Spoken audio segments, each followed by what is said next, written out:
गुरांची अवैध वाहतूक केल्याप्रकरणी दाभोळच्या बौद्धवाडी येथे दाभोळ पोलिसांनी मुद्देमालासह एकाला ताब्यात घेतले। या प्रकरणी मुदतसर अब्दुल रौफ मागजणकर याच्यासह सुरेश मोहिते या दोघांवर दाभोळ सागरे पोलीस ठाण्यात गुन्हा दाखल झालाय।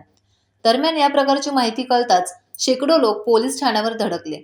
संशयित आरोपींवर गुन्हा दाखल करायला दिरंगाई झाली असा आरोप ग्रामस्थांनी केलाय। हा प्रकार मंगळवारी रात्री 10:15च्या सुमारास घडला।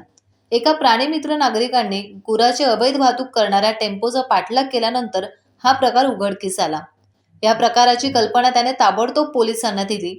ही माहिती कळताच दाभोळ पोलिसांनी तात्काळ घटनास्थळी जाऊन संशयित आरोपीला मुद्देमालासह ताब्यात घेतले।